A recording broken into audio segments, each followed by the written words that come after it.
Dear participant to the 20th PC cluster consumption, I am very happy to be with you today for your 20th birthday. My name is Jean-Marc Denis. I'm the chairman of the board of the European Processor Initiative. In this presentation, I'm going to elaborate on the roadmap that Europe has defined toward full sovereignty in technologies for supercomputers. The agenda of the presentation is in three parts. At first, I'm going to explain what the European HPC strategy is and how the European Processor Initiative fits in its global strategy. Then, I will provide some inputs about the European vision for exascale and post-exascale supercomputers. In the third section, I'm going to provide further information of the overall specifications for the exascale and post-exascale processors. And then in the conclusion, I'm going to sum up the three first sections and draw some perspective for the future. In the first section of this presentation, I'm going to explain how the European Processor Initiative fits in the global European HPC strategy. The European strategy for HPC was indeed created in 2015, more than 5 years ago, by Jean-Claude Juncker, the President of the European Commission. At that time, he set a very ambitious objective for Europe. It was to become one of the top 3 world leaders in high-performance computing by 2020, using European technologies. That objective has changed, obviously, because now we ambition to reach that objective by 2023, but nevertheless, it was the very first milestone toward European HPC strategy. In 2017, the Vice President Andrus Ansip created the Euro-HPC joint undertaking, which is the federation of European countries who want to be joined together to federate their budgets on their HPC strategies for having a global plan for Europe. It was created by 7 countries: France, Germany, Italy, Luxembourg, Netherlands, Portugal, and Spain, and they were joined through time with all the other European countries, plus a few additional ones. At the end of 2017, the European Processor Initiative, after a selection process, was created with the ambition to have a general purpose processor made in Europe for high-performance computing in 2022 and to create the fundamental IP for a European accelerator targeting high-performance computing. Then that ambition was confirmed last September by Mrs. Ursula von der Leyen, the new president of the Commission, during the State of the Union, where she explained that Europe is going to invest more than 8 billion euros in the next generation of supercomputers, and a very significant fraction of this budget will be used for developing the next generation microprocessor at the benefit of European industry. So what are the overall objectives of the Euro-HPC joint undertaking? The overall goal is to pull together the best of the European resources to buy and deploy top-of-the-range supercomputers, whatever the technology at first, and develop innovative exascale supercomputing technologies and applications. Of course, because this is European money and because it involves European country, the technologies are European and for the benefit of European end users and the European industry. In the years 2022 and 2021, the joint undertaking is going to develop a complete pan-European infrastructure with 3 pre-exascale machines plus 5 petascale machines at the benefit of countries not having large supercomputer infrastructures yet. The joint undertaking also supports research and innovation activities with many research programs that could be implemented in real products and solutions in the second half of the decade. And the overall objective, at the end of the day, is to ensure that Europe could have full technological autonomy in the supercomputer industry. The microprocessor, the accelerator, the machine, the software stack, and all the processes around. So when we look at the very recent news from Europe, in green we can see the 3 pre-exascale machines that Europe is going to deploy in 2021.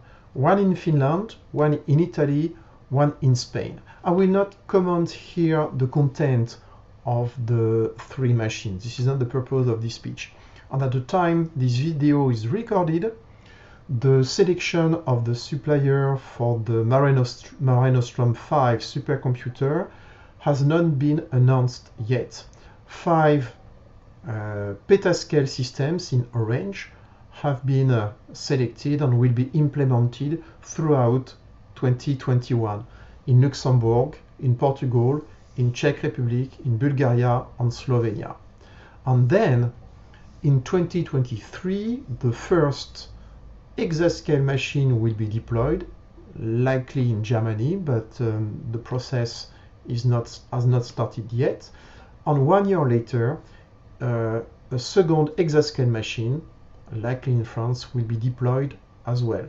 So in total, if we look at the short-term objective of EuroHPC, more than 1 exaflop is deployed over 3 sites in green, and around 40 petaflops are deployed through 5 countries in Europe. So the European strategy is not to have a very few number of extra big machines that could target to be number 1 in the list, but to have a diversity of systems installed in different places to address different needs and to make the HPC culture and the HPC usage more local and used by the local academic, science and industries. How the European Processor Initiative fits in the overall joint undertaking strategy. Let's say that we have a very simple objective. This is to develop a complete European designed high-end microprocessor that will address exascale machines, and because we need to have a volume market to propagate the technology, we are going to address the edge HPC segment, which is, in other words, the high-end segment of edge computing. So what we will do in the very short term, this is to supply to Europe the microprocessor that will empower the European exascale machines. But this is not a one-shot objective. We have long-term objectives.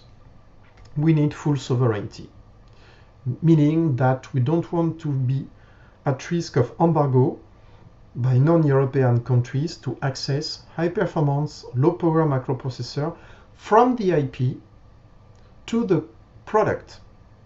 So we have to fulfill this objective that is very ambitious through the European Processor Initiative.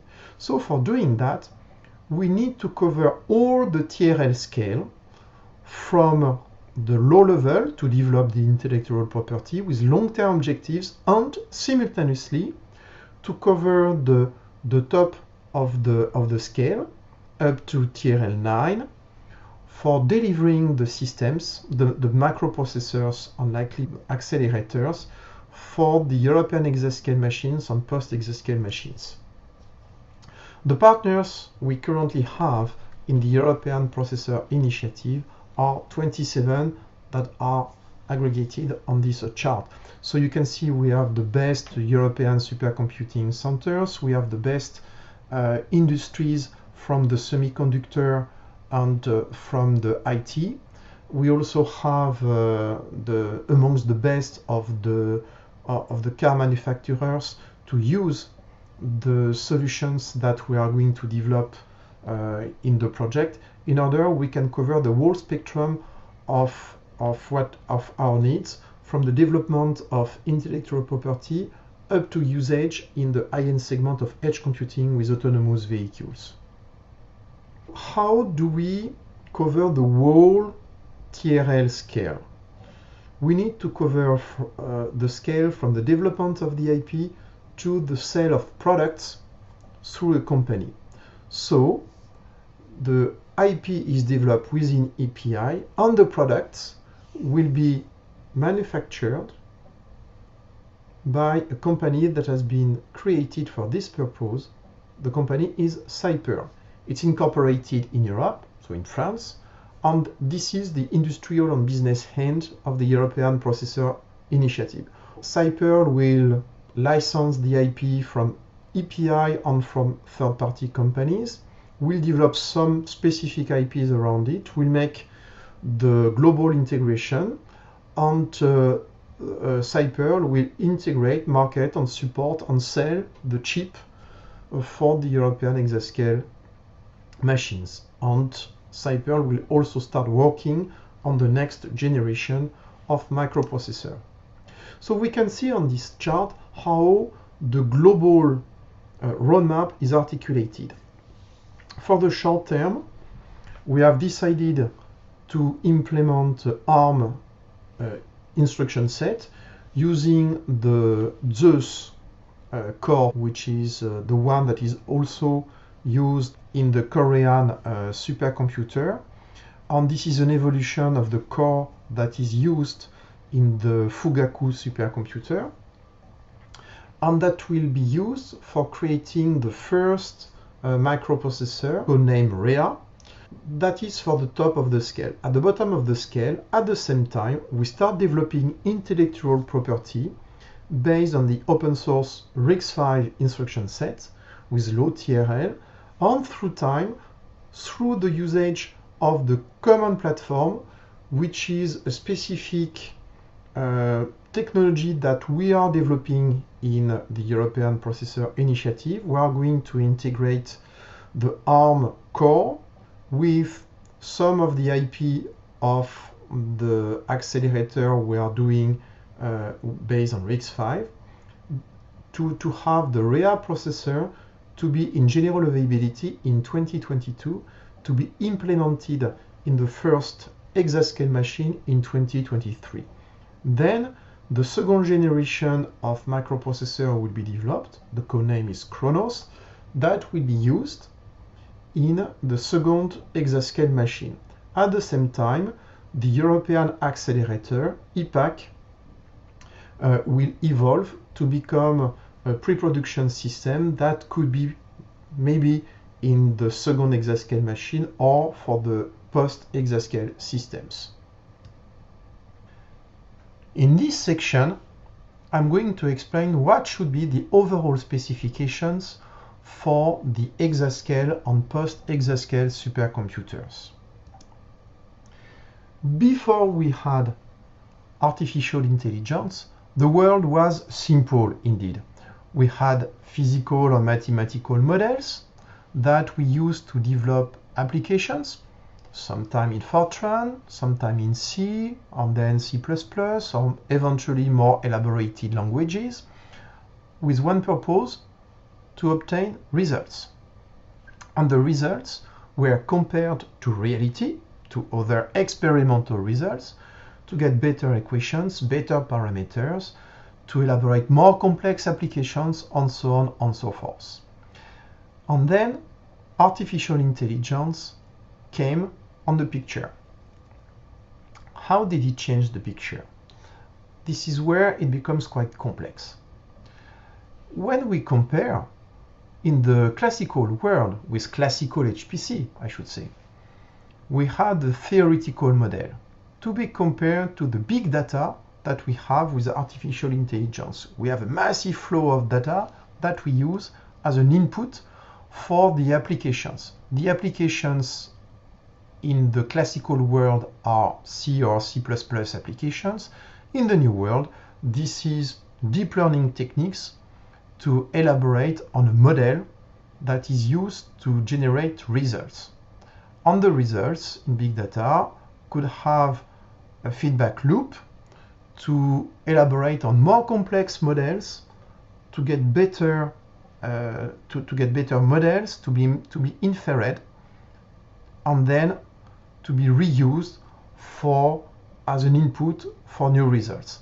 And this is very comparable in terms of process to what we have with the classical model, theoretical model, application, result on the top. And at the bottom, data, model, results.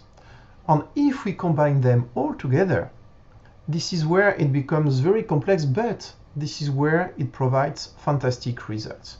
We start having a complex of workflow with models or data processed through applications or through machine learning to obtain results. And all of that could be combined all together, the output of the first one as an input for the second one, or the other way around. This is how it works today, and this is how it's going to work at the exascale and post-exascale age. So if we look at the current machines we see on the market, the big machines through time, we had the Summit machine, which was an experimental machine, and a beautiful one, I should say, to validate the concept of using artificial intelligence in high-performance computing. The Sunway Twilight machine was a very interesting concept as well to push to the limit the classical HPC model.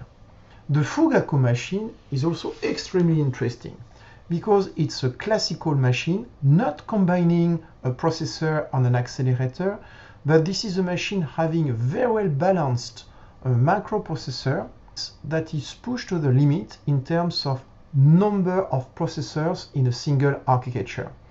And because this is a very well balanced machines, we can see today that Fugaku has the world record for top 500, which is not that complex to obtain. You just need to have something that can process HPL at scale, but Fugaku is also number one for the HPCG benchmark, also number one for the Graph 500 benchmark, and number one for the AI HPC benchmark.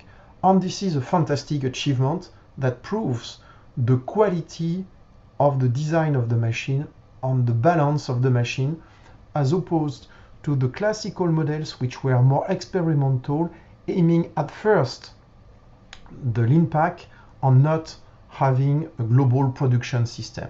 But all in all, both are very interesting machines to consider depending on the workload or the applications you have. And this is where the definition of workload is very important.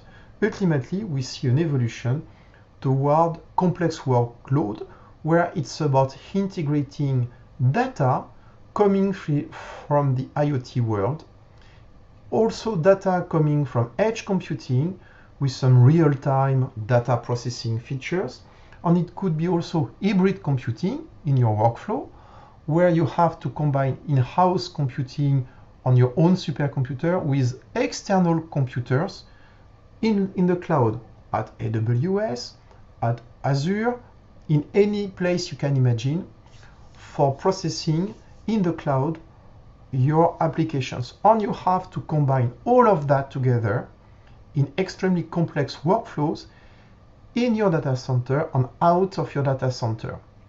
So we see that the classical model of having homogeneous machines, either with CPU-only solutions, either with CPU plus accelerators nodes, will not fit in that very complex workflow evolution.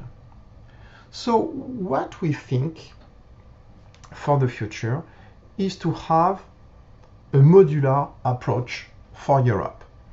We consider that one doesn't fit all, and if we want to be optimal for each step in the workflow, it's better to combine for each step the best CPU and the best accelerator that can make the work. And we will see later on in the presentation that the role of the CPU is going to change. So it's not crucial to adapt the CPU for the specifics of each step of the workload. It's better to have only one CPU for all the different modules and to have the CPU driving different class of accelerators. Some could be classical NVIDIA or ARM GPUs. Some could be with the future European accelerator, EPAC, and that could be as well with whatever you can imagine, like FPGA, like neuromorphic accelerators, and why not one day with quantum accelerator? It's possible. And we also need to have likely one or two big modules containing CPU only, because there will be some components in the workflows not taking advantage of accelerators, and we could eventually have some legacy processors in a specific modules. And we have decided to leverage on ARM for the first generations for one very simple reason. ARM is a proven IP that is already present in high-performance computing, but not only. ARM is the instruction set of reference in the IoT on edge world, and it's becoming very present as well in the public cloud world. So if we want to make the cost of development reduced, and if we want to make the life of the developer easier, it's better to provide ARM-based processing environment for the CPU in order the complexity is reduced only to the best usage of the accelerators. And we can also see that the role of the middleware, the operating system, the management tools, and for the end users, the environment for compiling and for programming and for optimizing the applications is becoming crucial. I'm sure that no user will agree to develop specifically for accelerator A, accelerator B, accelerator C, D, and E, and so on and so forth. The end users and the developers want to have to compile once and to run on many different platforms. And this is one of the key targets as well of the European projects, to propose to the end users open source tools for they can develop a very simple way. And if we look at the first takeaway of this presentation, the future exascale and exascale supercomputers have to be modular to be productive. Having an experimental system just to be north of the exaflop makes sense to prove it works, but this is not what will deliver the real day-to-day workload for the end users. We need systems in production, and for that we need modularity. And modularity means that the systems will be massively non-homogeneous, combining one general purpose processor over all the different modules with different accelerators, one kind of accelerator per module. The second takeaway of this section is about software. Software will play an even more important role in the future as an unification layer between all technologies, between all modules. Again, I repeat, the goal is to compile once and to run on many. And for that, we need open source technologies and we need standardization. It's becoming crucial that at the worldwide level, the open source community becomes dominant in the HPC space. This is something that is obviously very present, but it must be the reference for the future. And we think that the proprietary software stack, especially for the accelerators, so this is specialized hardware, could become an issue in the future. And we strongly encourage the developers of the accelerators to develop the wrappers and the libraries to match the open source tools like OpenMP, but not only. This is for us absolutely crucial for the future. Presentation, I'm going to explain the overall specifications for an exascale processor and the post-exascale processor. You will see that it's a bit different from what we know today. At first, what do we learn from the section 2 where we elaborated on the specifications for supercomputers? We learned that the role of the general purpose processor is going to change. It has to be much more open than today. It has to be flexible. It has to be able to drive whatever accelerator, a GPU, an FPGA, a neuromorphic device, a cryptographic device, an FPGA again, a quantum accelerator, whatever. And it has to be done such a way the mechanism to use this specific accelerator is independent from the accelerator at the upper level for the user space. It means that at the connection level between the general purpose processor and the accelerator, at the memory management level and at the programming model level, we have to dramatically change the way we implement today the connection between the accelerator and the general purpose processor. And one very important point to consider that it's totally useless to ask the general purpose processor to deliver the peak floating point operations. If this is 64-bit, 32-bit, 16-bit or 8-bit, this is definitively the role of the accelerator to deliver this kind of raw performance. And I give here some examples, very classical with NVIDIA, with AMD, some more innovative with GraphCore, with Xilinx, with Altera, with potentially the upcoming Habana, Sambanova artificial intelligence devices. It could be even more future accelerators like the one from Pascal, which is a company, a European company developing quantum accelerators. What should be the specifications for a future exascale general purpose processor? We need extreme flexibility and performances on the external links. We need to be able to have composable architectures from 1 to 4 sockets, eventually more, let's say 8, but I think that 4 sockets is a very decent maximum, and most of the machines now will contain nodes with a single processing socket, a single general purpose processor, and the connection to aggregate together several sockets should be either CCIX, either CXL, which are the most standard protocols on the market today to federate together different sockets.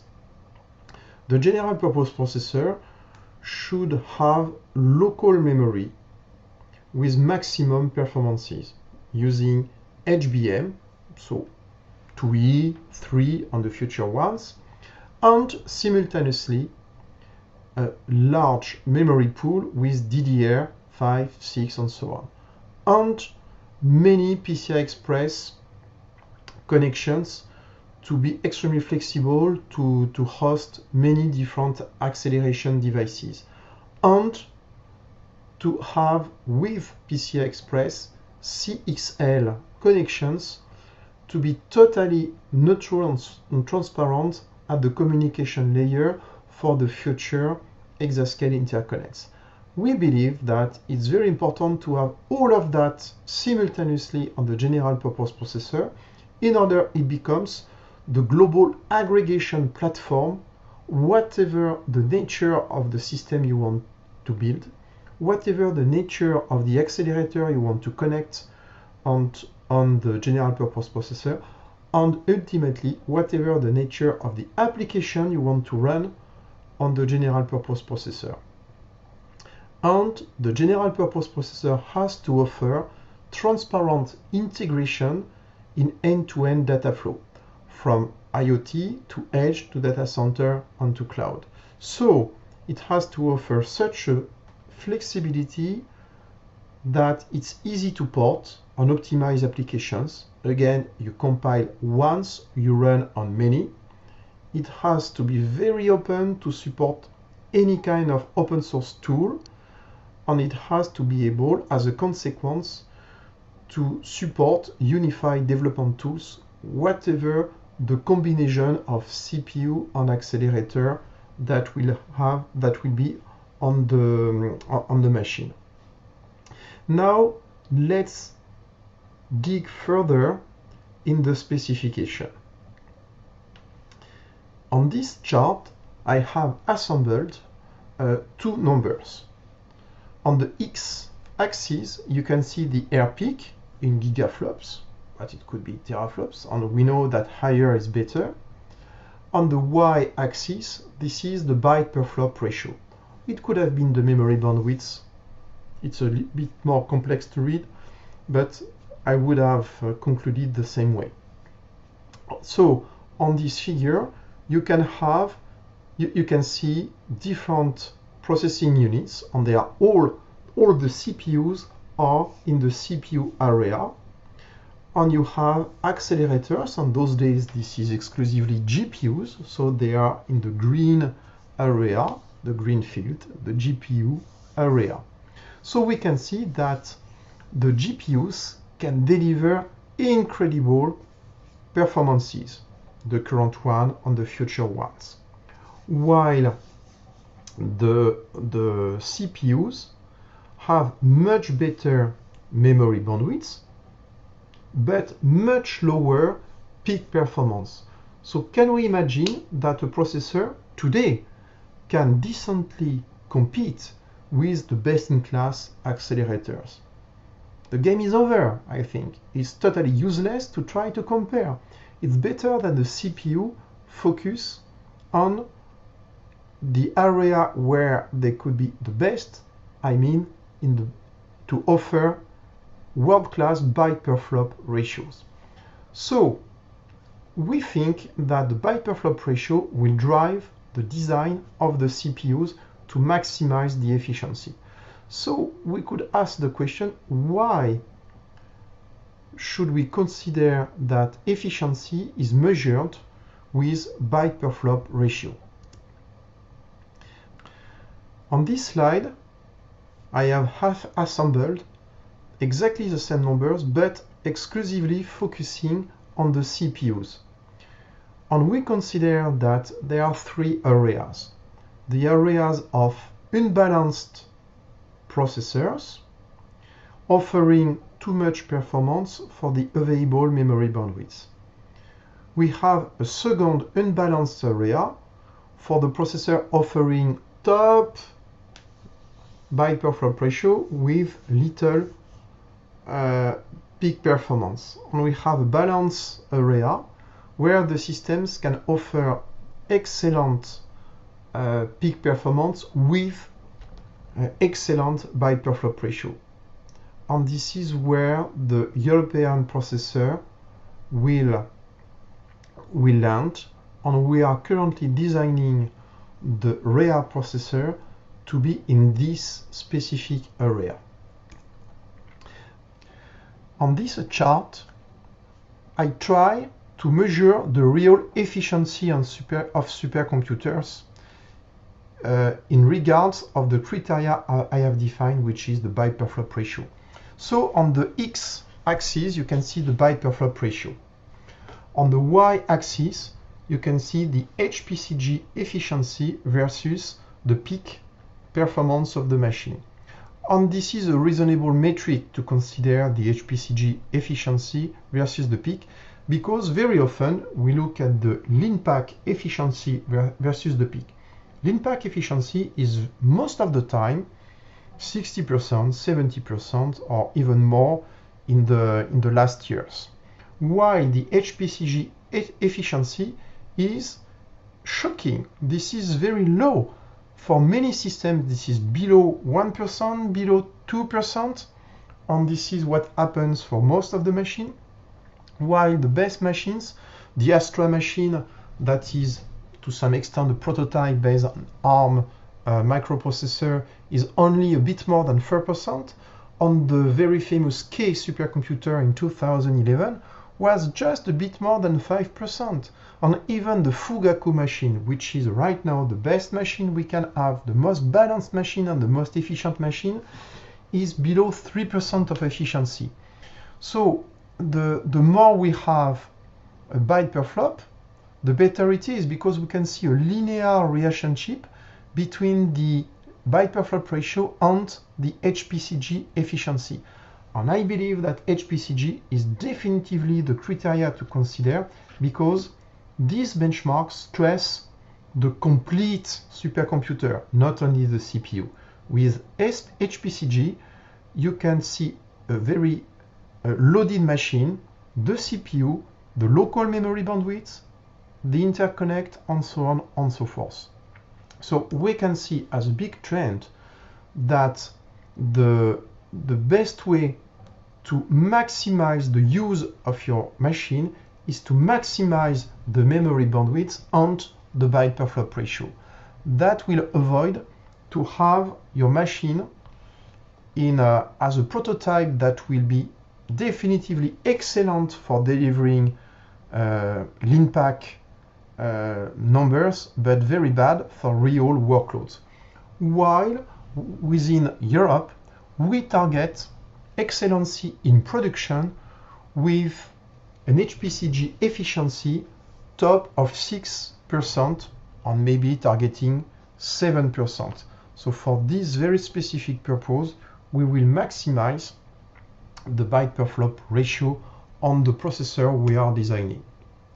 So what should be expected from an Exascale general purpose processor? Obviously, to be low power, and for that we need to have world-class manufacturing process, 7 nanometers, 6 nanometers, 5, 4, 3, depending on the time of the release.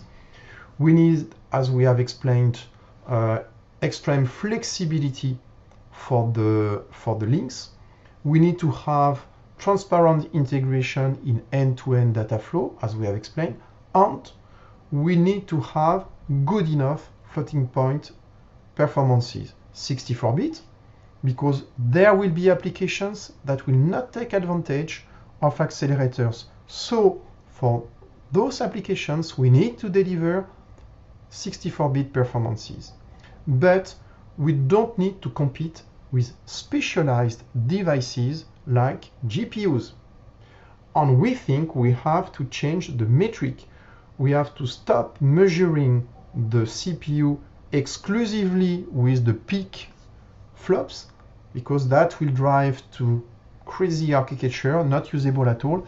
But we need a much better byte per flop ratio as a reference metric for the future. On all of that, we will retrieve in the European concept.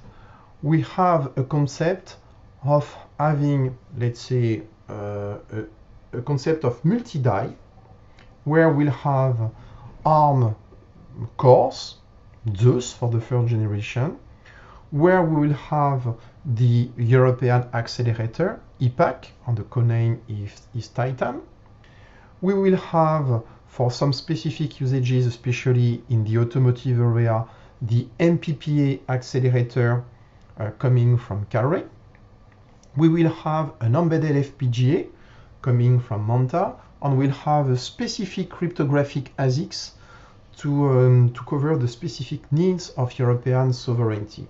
And we will have a significant number of HBM stacks, plus a significant numbers of DDR lanes, plus PCI Express links, plus high-speed links like CXL and CCIX. And because that will be an evolving architecture with a concept of common platform or multi-die.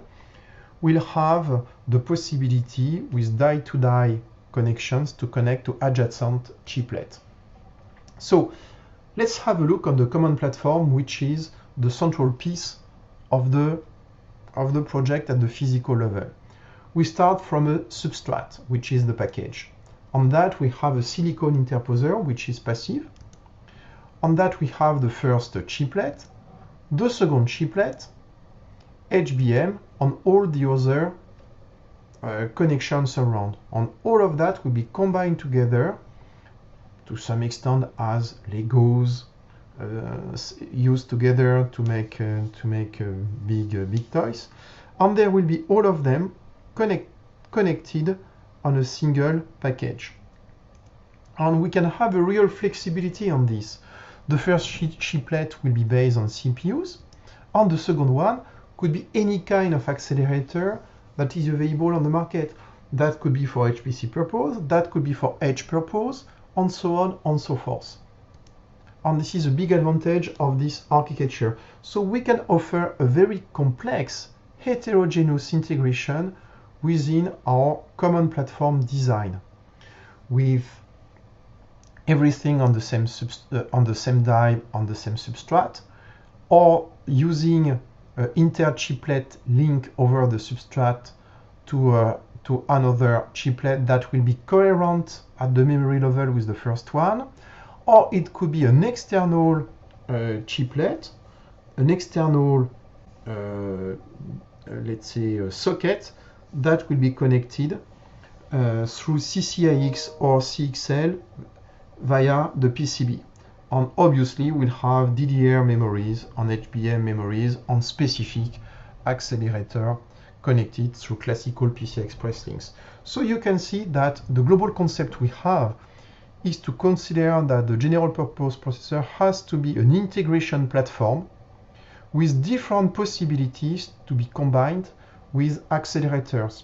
The classical way, with high latencies and low memory bandwidths using PCI Express, or it could be a die-to-die integration that will offer maximum performances both for the memory bandwidth and for the latency. So ultimately, what we need for the general purpose processor is to have an architecture based on a multi-die, on an IO die concept with building blocks, and all of them will be packaged together on single socket. Doing that, we will offer to the market different class of processing units combining the same CPU with different accelerators and always with the best possible performances. Now it's time to conclude. We have seen in this presentation three main topics. At first, the European strategy on how the European processor initiative fits in this global strategy. In a second place, we have seen the overall specification for exascale and post-exascale supercomputers. And at last, we have seen the main characteristics for the future microprocessor.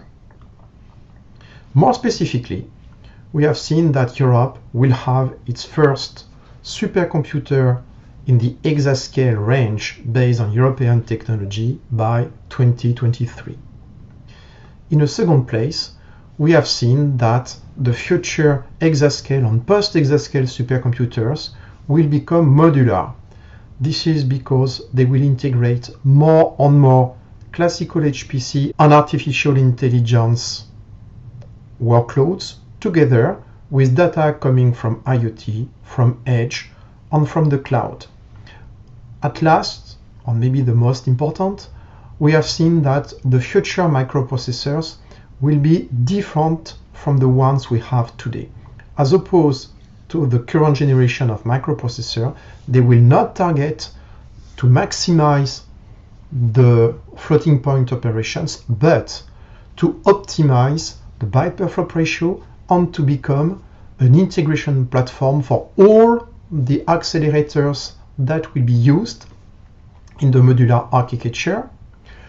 for delivering the raw performance. So the role of the microprocessor will become a kind of integration platform, and the role of the accelerators will be to deliver the massive performances.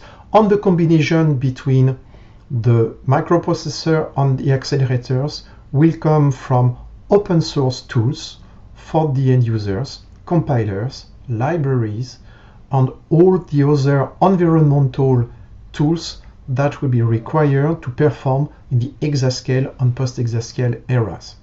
So I want to thank you again for your attention. I sincerely hope that this presentation opened new perspectives, and if you want to follow us, you can follow us on our website, on Twitter, on LinkedIn, and on YouTube. Thanks again for your attention, and I wish you an excellent day.